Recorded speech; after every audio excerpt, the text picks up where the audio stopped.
Salutations. Wanted to talk about something that takes us back a little bit, takes me back anyway, to some of the first books that I read about UFOs and about the phenomenon when I was much younger. I got to be able to start having access to material when I was very young, and certain things stood out to me. And one of them is something that I heard one of the researchers mentioning the other day, a book by Albert Bender, okay, and it was entitled, Three Men and a Flying Saucer and the Three Men, the Flying Saucer. I put some pictures of it up. It's old. There were a couple other UFO books that dated back then that were like from the 50s and 60s, 70s. I think those type of encounters is what we need to really look at. Anyway, something that's very interesting about that book that stood out to me, and when I heard this researcher, it was actually Leonard Moulton Howe was talking about it actually also, that book, and immediately it triggered some things for me because I read that book.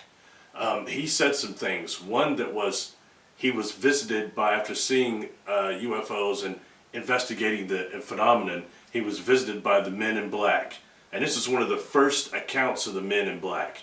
And as I remember it, the first ones that I read they were somewhat different than what we're familiar with now. They were more melanin dominant, more darker, and they seemed to have like this ruffled skin, and he described them as levitating.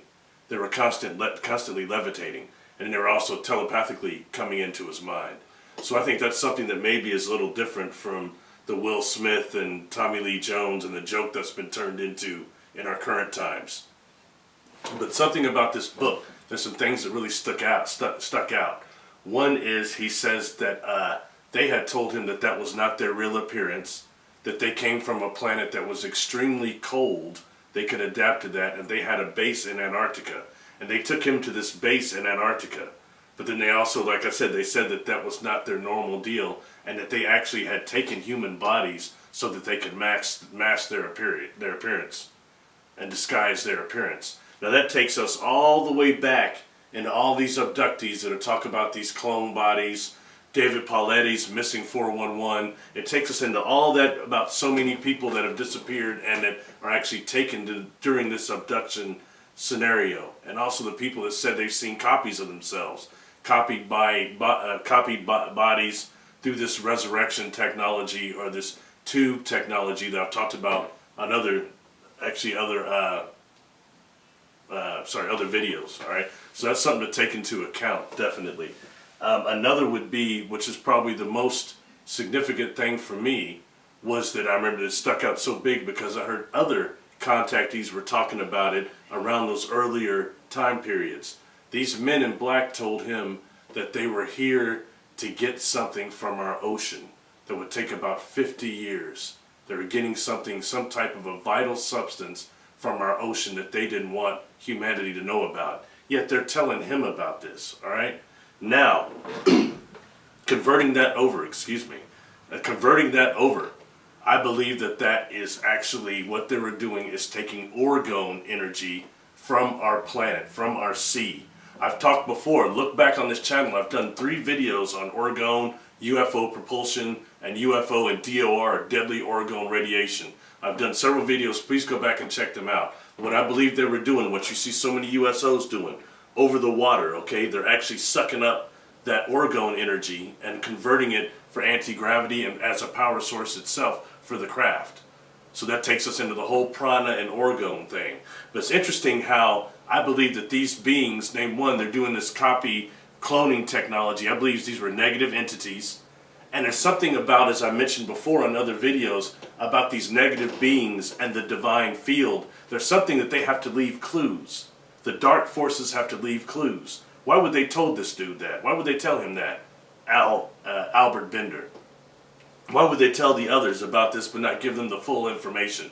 Now, when I was younger and I was getting this information, I was reading it, I was trying to bring information in, I thought it was some type of uranium, all right? I thought they were taking a type of high-rich uranium from our sea. But now I know that actually it's this AGLE, this orgone, this prana. I've talked before in some of those other videos. This engine I've showed you several times. They're actually using a type of prana right there, orgone, that they're turning actually and polarize, and it turns into this column that they call AGLE, angelic golden liquid energy. So you've got dark forces. These are higher beings I dealt with. You've got darker beings that are probably using all types of AI, black goo, all that stuff we've heard about. So is that what they were doing? They were taking the life energy from our planet and injecting it with some kind of AI or whatever they were doing. I think that's really factual to a degree, and I think it needs to be looked at more, especially when dealing with those earlier contact scenarios.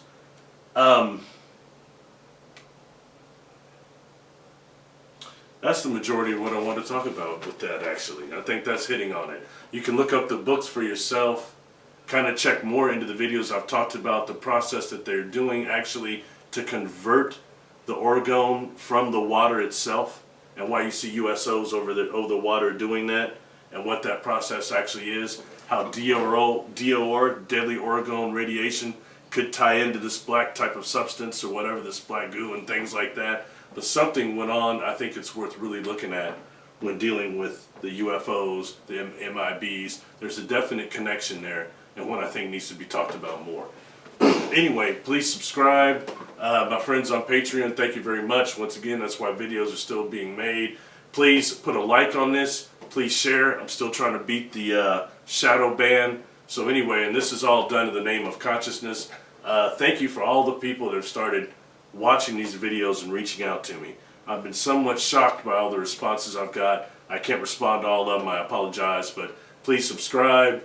If you're somebody that wants to do like a private session, a consultation, shoot me an email at barrylittleton13@gmail.com, and I will try to respond within a day or so, and we'll set something up. Thank you very much. Peace to all. Greetings. I get a little bit carried away sometimes. I forgot to mention that one of the main things he said is that they took him to Antarctica. They described a base before and took him to a base in Antarctica that was like slits in the ice. And he described this whole complex they had down here and how they've been using it in order to mine this ore from our ocean, how it's one of their operating points. So that takes us back into what I think actually Linda Moulton Howe and everybody right now, Corey Good, there's so many people talking about Antarctica. That is the rave right now in the ufology community. So I think that needs to be tied in even more, considering this is going back to like 54, 58, somewhere when this book was published. So that's a long time ago, so I think it's very prevalent in right now's contact scenario. Thank you. Please subscribe. Please put a like on it. Peace.